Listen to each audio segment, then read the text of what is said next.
নমস্কার, কম্পিটিটিভ বেঙ্গলিতে সকলকে স্বাগত জানাই। এই ভিডিওতে আমরা জেনারেল সায়েন্স থেকে heat, temperature and thermodynamics part 1টা পড়ব। আমি কিরিটি মুখার্জি, আমি ফিজিক্স অনার্স নিয়ে গ্র্যাজুয়েশন কমপ্লিট করার পর WBCS কোয়ালিফাই করি। প্রথমে আমরা দেখব হিট বা তাপ বলতে আমরা কি বুঝি। দেখো, তাপ হচ্ছে একটা এনার্জি, ঠিক আছে, ওয়ান ফর্ম অফ এনার্জি, ঠিক আছে। যে এনার্জিটাকে গ্রহণ করলে একটা বস্তু উত্তপ্ত হয় অথবা বর্জন করলে সেটা শীতলতর হয়। তো এটাই হলো তাপের একটা মোটামুটি সংজ্ঞা, ঠিক আছে। মানে অ্যাকচুয়ালি তাপ হচ্ছে এমন একটা বাহ্যিক কারণ যেটা গরম এবং ঠান্ডা এই দুটি অনুভূতির জন্যই দায়ী। ওকে, এই তাপের এসআই একক হচ্ছে জুল, যদিও তাপের প্র্যাকটিক্যাল ইউনিট হচ্ছে ক্যালোরি। এবং এখানে একটা সম্পর্ক, 1 ক্যালোরি ইকুয়ালস টু 4.18 জুল, এটা মনে রাখবে। ওকে, এবার আমরা দেখব টেম্পারেচার বা তাপমাত্রা। টেম্পারেচার হচ্ছে কোনো একটা পদার্থের বা একটা বডির তাপীয় অবস্থা, অর্থাৎ যে টেম্পারেচার ডিসাইড করে যে যদি দুটো বস্তুকে আমরা ডিফারেন্ট টেম্পারেচারে থাকা দুটো বস্তুকে যদি কন্ট্যাক্টে রাখি তাহলে কোন দিক থেকে কোন দিকে হিটের ফ্লো হবে, heat flow, direction of the heat flow, এটাকে ডিটারমাইন করে কোন একটা পদার্থের যে টেম্পারেচার সেটা। অর্থাৎ টেম্পারেচারটা খুব একটা গুরুত্বপূর্ণ ফিজিক্যাল কোয়ান্টিটি, অর্থাৎ এটা অ্যাকচুয়ালি যেটা প্রকাশ করে সেটা হচ্ছে একটা বস্তুর উত্তাপ, মানে সেটা কতটা তপ্ত বা কতটা শীতল তার যে মেজারমেন্ট সেটা প্রকাশ করে এই টেম্পারেচার। ওকে, এখন আমরা দেখব মেজারমেন্ট অফ টেম্পারেচার, অর্থাৎ তাপমাত্রা কিভাবে মাপা হয়। তাপমাত্রা মাপক যে যন্ত্র তার নাম হচ্ছে থার্মোমিটার। ওকে, থার্মোমিটারের সাহায্যে আমরা কিন্তু তাপমাত্রাকে পরিমাপ করি, ঠিক আছে। এটা প্রথম ডেভেলপ করেছিলেন বিজ্ঞানী গ্যালিলি প্রথম ডেভেলপ করেছিলেন, ঠিক আছে।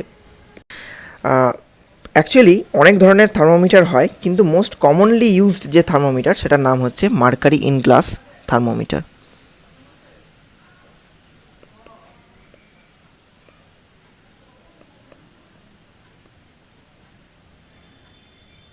ঠিক আছে, মার্কারি ইন গ্লাস থার্মোমিটার, এটা হচ্ছে মোস্ট কমনলি ইউজড এবং যেটা আমরা বাংলায় বলি পারদ থার্মোমিটার। ওকে, তো বিভিন্ন থার্মোমিটারের ক্ষেত্রে ঊর্ধ্ব স্থিরাঙ্ক বা আপার ফিক্সড লিমিট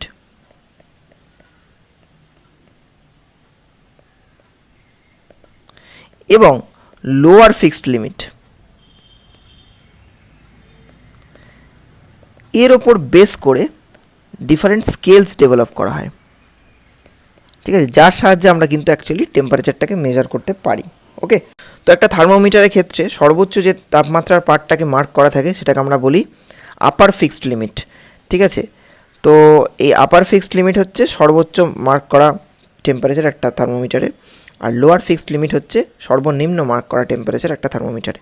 তো এই যে আপার ফিক্সড লিমিট এবং লোয়ার ফিক্সড লিমিট, এটার মাঝখানের টেম্পারেচারকে, মাঝখানের যে তাপমাত্রা সেটাকে বিভিন্ন স্কেলে ভাগ করে একটা যে থার্মোমিটার সেটা ফাংশন করে। ওকে, তবে সাধারণভাবে আপার ফিক্সড পয়েন্ট বলতে আমরা জলের যে বয়লিং টেম্পারেচার সেটাকে বুঝি, ঠিক আছে, এবং লোয়ার ফিক্সড পয়েন্ট বলতে আমরা ফ্রিজিং টেম্পারেচার জলের, আইসের, তো সেটাকে বুঝি। ওকে, আচ্ছা, তো এখানে আর কিছু ইনফরমেশান একটু জেনে রাখা ভালো, সেটা হচ্ছে একজন মানুষের হিউম্যান বডির যে স্বাভাবিক টেম্পারেচার সেটা হচ্ছে 98.6 degree Fahrenheit or almost 37 degree Celsius. এটা হচ্ছে স্বাভাবিক, ঠিক আছে, মানুষের ক্ষেত্রে। ওকে, আর অন্যদিকে আমরা যে ল্যাব অ্যাটমসফিয়ার মানে ল্যাবরেটরিতে কত টেম্পারেচার অ্যাচিভ করতে পারি হাইয়েস্ট, সেটা হচ্ছে 10⁸ কেলভিন, ঠিক আছে, এটা মনে রাখবে। অন্যদিকে এই আমরা জানি যে 0 কেলভিন টেম্পারেচার, এটাকে আমরা অ্যাবসলিউট জিরো বলি। তো এই টেম্পারেচারের কাছাকাছি টেম্পারেচারকে মেজারমেন্টের যে কৌশল সেটাকে আমরা বলি ক্রায়োজেনিক্স। অন্যদিকে ভেরি হাই টেম্পারেচার, তার যে নির্ণয় করার যে পদ্ধতি বা নির্ণয় করার যে কৌশল, ঠিক আছে, সেটাকে আমরা বলি পাইরোমেট্রি।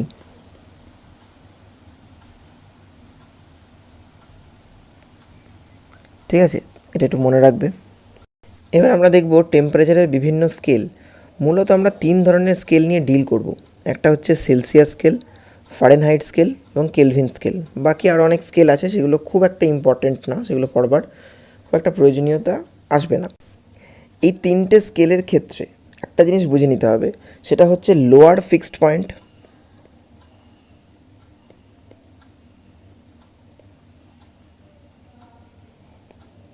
আপার ফিক্সড পয়েন্ট।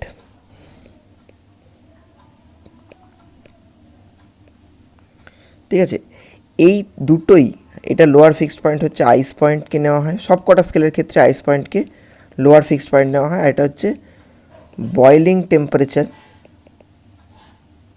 অফ ওয়াটার, এইটাকে নেওয়া হয় আপার ফিক্সড পয়েন্ট হিসাবে। লোয়ার ফিক্সড পয়েন্টে নেওয়া হচ্ছে আইস পয়েন্টকে, আর আপার ফিক্সড পয়েন্টে নেওয়া হচ্ছে বয়লিং টেম্পারেচার অফ ওয়াটারকে, রেসপেক্টিভ স্কেলগুলোতে। এবং মধ্যবর্তী অন্তরটা বিভিন্ন স্কেলের ক্ষেত্রে বিভিন্ন হয়, অর্থাৎ এই যে আইস পয়েন্ট এবং বয়লিং পয়েন্টের মধ্যে যে গ্যাপটা, ঠিক আছে, এটা বিভিন্ন স্কেলের ক্ষেত্রে ভ্যারি করে। তো যাই হোক, সেটা নিয়ে আমরা এখানেই আলোচনা করে নেব। প্রথমে হচ্ছে সেলসিয়াস স্কেল। তোমরা জানো যে সেলসিয়াস স্কেলের ক্ষেত্রে যে জিনিসটা ঘটে সেটা হচ্ছে যে এর যে মেল্টিং পয়েন্ট বা ফ্রিজিং পয়েন্ট তোমরা যাই বলো, সেটা হচ্ছে 0 ডিগ্রি সেলসিয়াস। অতএব এর লোয়ার ফিক্সড পয়েন্ট হচ্ছে 0 ডিগ্রি সেলসিয়াস। অন্যদিকে জলের বয়লিং পয়েন্ট সেলসিয়াস স্কেলে হচ্ছে 100 ডিগ্রি সেলসিয়াস। ঠিক আছে, অতএব এর আপার ফিক্সড পয়েন্টটা হচ্ছে 100 ডিগ্রি সেলসিয়াস। এবং এই যে 0 ডিগ্রি এবং 100 ডিগ্রির মধ্যবর্তী যে গ্যাপটা, সেটাকে 100টি ইকুয়াল পার্টে ভাগ করা হয়। ঠিক আছে, অতএব এর মধ্যবর্তী অন্তর হচ্ছে 100। ঠিক আছে, এর মানে এই যে সেলসিয়াস স্কেল, এটাকে ডিজাইন করেছিলেন বিখ্যাত বিজ্ঞানী আন্দ্রেস সেলসিয়াস।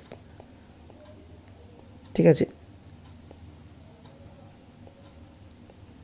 ঠিক আছে, তিনি এটাকে ডিজাইন করেছিলেন 1710 খ্রিস্টাব্দ নাগাদ। ওকে, তো এটা জেনে রাখা হয়ে গেল। এবার হচ্ছে ফারেনহাইট স্কেল। ফারেনহাইট স্কেলের ক্ষেত্রে নিম্ন স্থিরাঙ্ক বা লোয়ার ফিক্সড পয়েন্টটা আমরা ধরি 32 ডিগ্রি ফারেনহাইট, এবং ঊর্ধ্ব স্থিরাঙ্কটাকে আমরা ধরি 212 ডিগ্রি ফারেনহাইট। ঠিক আছে, এবং মধ্যবর্তী স্পেস যেটা 32 থেকে 212 বাদ দিয়ে 212 থেকে 32 যদি আমরা বাদ দিই, তাহলে আমরা পাবো 180, এবং এই 180 হচ্ছে এর মধ্যবর্তী অন্তর। ঠিক আছে, এবং এই স্কেলটা আবিষ্কার করেছিলেন গ্যাব্রিয়েল ফারেনহাইট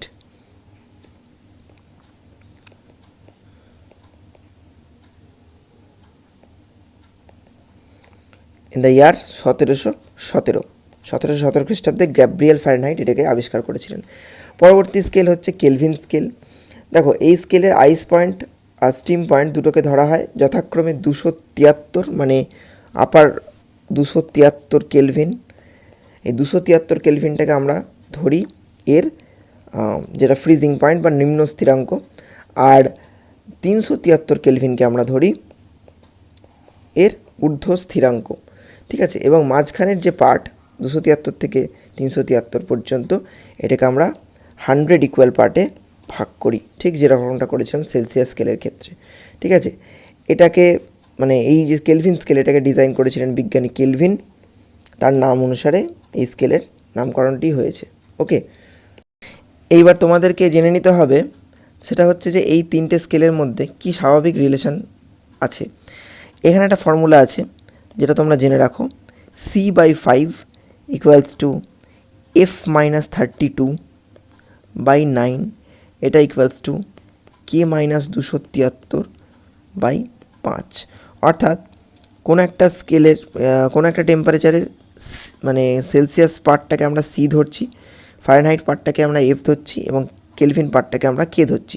তো ন্যাচারালি এখানে তোমরা যদি সেলসিয়াস বলে দেওয়া থাকে, তোমাকে ধরো একটা প্রবলেম দিল বা একটা অঙ্ক দিল যেখানে বলা হলো যে কোনো একটি তাপমাত্রা সেলসিয়াস স্কেলে এত পার্ট, তার ফারেনহাইট স্কেলের মান কত হবে। তো তোমরা এখানে সি এর মান বসিয়ে দেবে, এফ এর মান পেয়ে যাবে। আবার কেলভিন স্কেলের ক্ষেত্রে ইকুয়ালি তোমরা পারবে ব্যাপারটা বার করতে। তো এই জন্য এই যে রিলেশান এটাকে একটু মনে রাখতে হবে। এরকম একটা অঙ্ক পরীক্ষা আসতে দেখা যায় যে কোন টেম্পারেচারে সেলসিয়াস এবং ফারেনহাইট স্কেলের যে পার্ট সে দুটো একই হবে। তোমরা এই জিনিসটাকে এই ইকুয়েশান থেকে সরাসরি সলভ করতে পারো। দুটো জায়গায় এক্স বসিয়ে দাও, সি এর জায়গায় এক্স, এফ এর জায়গায় এক্স দিয়ে এক্সের মানটা ক্যালকুলেট করলে তোমরা যেটা পাবে সেটা হচ্ছে এক্স ইকাস টু -40°C। অর্থাৎ কি না, এই -40°C টেম্পারেচারে সেলসিয়াস এবং ফারেনহাইট স্কেলের যে পার্ট সে দুটো এক হয়। ঠিক আছে, একইভাবে 574.25°C টেম্পারেচারে কেলভিন এবং ফারেনহাইট স্কেল একই পার্ট শো করে। ওকে, এবার আমরা টাইপস অফ থার্মোমিটার দেখে নিচ্ছি। ফার্স্ট হচ্ছে ক্লিনিক্যাল থার্মোমিটার। ক্লিনিক্যাল থার্মোমিটার মানে হচ্ছে এটা আমাদের শরীরের টেম্পারেচার মাপতে সাধারণত ব্যবহার করা হয়, যার জন্য এই থার্মোমিটারের মার্কিংটা করা থাকে 96°F থেকে শুরু করে 110°F এই রেঞ্জের মধ্যে। অর্থাৎ কি না 35°C থেকে 42°C এর মধ্যে। ঠিক আছে, তো এটা বুঝতে পারছো, এটা একটা অ্যাকচুয়ালি পারদ থার্মোমিটার, অর্থাৎ মার্কারি ইন গ্লাস।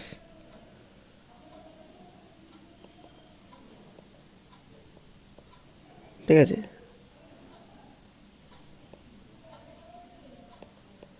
তো এই ধরনের থার্মোমিটারের একটা, অর্থাৎ এখানে কোর মেটেরিয়াল হিসেবে আমরা মার্কারিকে ইউজ করি তাপমাত্রাকে পরিমাপ করবার জন্য।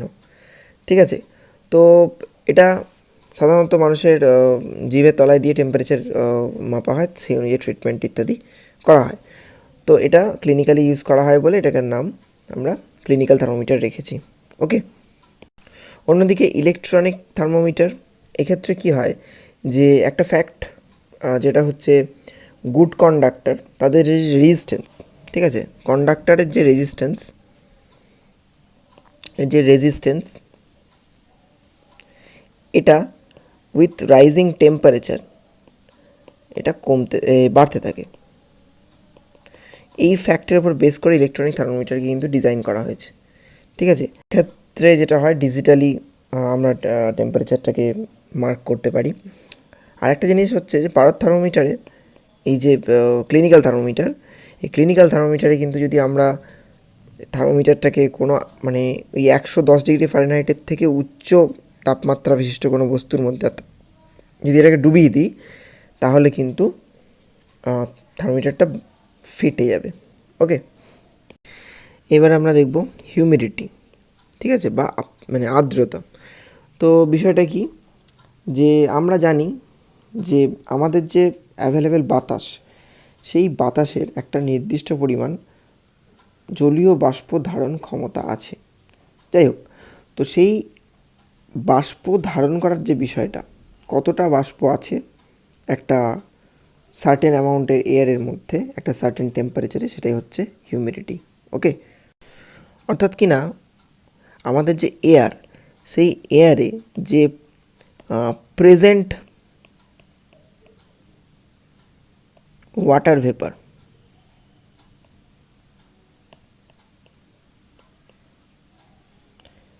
সেটাই হচ্ছে সেই ওয়াটারের হিউমিডিটি।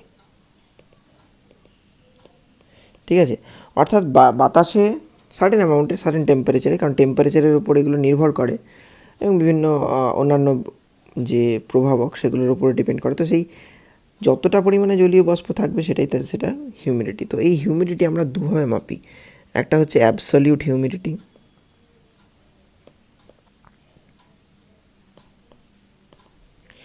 তাই অ্যাবসলিউট হিউমিডিটি বলতে আমরা কি বুঝি, একক আয়তনের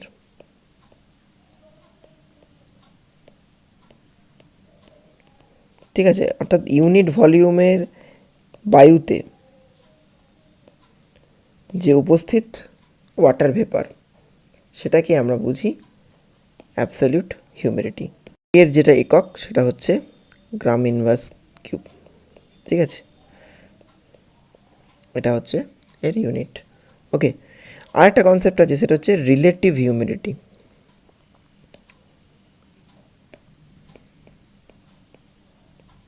এটাই আমরা সাধারণ যে ওয়েদার আপডেট বা ইত্যাদির ক্ষেত্রে আমরা এই রিলেটিভ হিউমিডিটিকেই ব্যবহার করি। ওকে, তো সেই রিলেটিভ হিউমিডিটি বলতে আমরা কী বুঝি?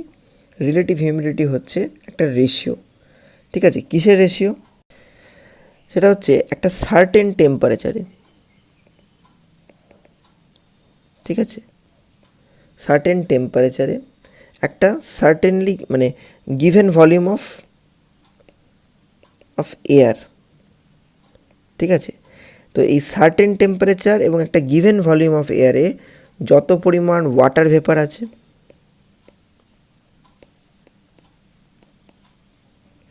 তার সাথে ওই টেম্পারেচারে ওই একই ভলিউমের এয়ারের মধ্যে স্যাচুরেশন হতে যে পরিমাণ ওয়াটার ভেপার প্রয়োজন, ঠিক আছে? অর্থাৎ এটা হচ্ছে কোনো একটা নির্দিষ্ট তাপমাত্রায় একটা সার্টেন আয়তনের বায়ুতে যত পরিমাণ জলীয় বাষ্পের উপস্থিতি আছে তার সাথে ওই নির্দিষ্ট তাপমাত্রায় ওই একই আয়তনের বায়ুকে স্যাচুরেট করতে যে পরিমাণ ওয়াটার ভেপার প্রয়োজন সেই দুটোর রেশিও। যেহেতু এটা দুটো একই কোয়ান্টিটির রেশিও, আর মানে এর ফলে এর কোনো একক থাকে না, ঠিক আছে? তো এটাই হচ্ছে রিলেটিভ হিউমিডিটি। তো এটাই আমাদের প্রয়োজন হয়, কারণ এটাই তুলনামূলক একটা আলোচনা করা যায়। তো এই জন্যই আমরা ওয়েদার ফোরকাস্টিং বা ওয়েদারের যে রিপোর্ট সেখানে কিন্তু আমরা রিলেটিভ হিউমিডিটি বা আপেক্ষিক আর্দ্রতাকে ইউজ করি। ওকে, এবং এই আপেক্ষিক আর্দ্রতার বাস্তব জীবনে অনেক ইমপ্লিমেন্টেশন আছে, কারণ আমরা জানি যে যখন আমরা গরমের সাথে অতিরিক্ত আর্দ্রতা থাকে বায়ুতে তখন আমাদের একটা প্যাচে গরম অনুভূত হয় এবং প্রচণ্ড পরিমাণে ঘাম হয় এবং কষ্ট হয়। অন্যদিকে আরও কিছু ইমপ্লিমেন্টেশন আছে। আমরা জানি যে শীতকালে কাপড় জামা তাড়াতাড়ি শুকিয়ে যায় বর্ষাকালের থেকে। ওকে, এর কারণ হচ্ছে যে বর্ষাকালে বায়ুতে যে আপেক্ষিক আর্দ্রতা সেটার পরিমাণ বেশি থাকে, হিউমিডিটি বেশি থাকে। অন্যদিকে শীতকালে বায়ুতে আপেক্ষিক আর্দ্রতার পরিমাণ কম থাকে, অর্থাৎ বায়ুটা শুষ্ক থাকে। এর ফলে শুষ্ক বায়ুতে সহজে যেটা বাষ্পায়ন ওই জামা কাপড় থেকে সেটা সম্ভব হয়। এর ফলে জামা কাপড়টা তাড়াতাড়ি শুকিয়ে যায়, আর এই বর্ষাকালে সেই জিনিসটা ঘটে না। ওকে, প্রসঙ্গে একটা জিনিস বলে রাখি, বায়ুর বা এয়ারের যে হিউমিড ক্যাপাসিটি, অর্থাৎ যে হিউমিডিটি ক্যাপাসিটি যেটাকে বলা হয়,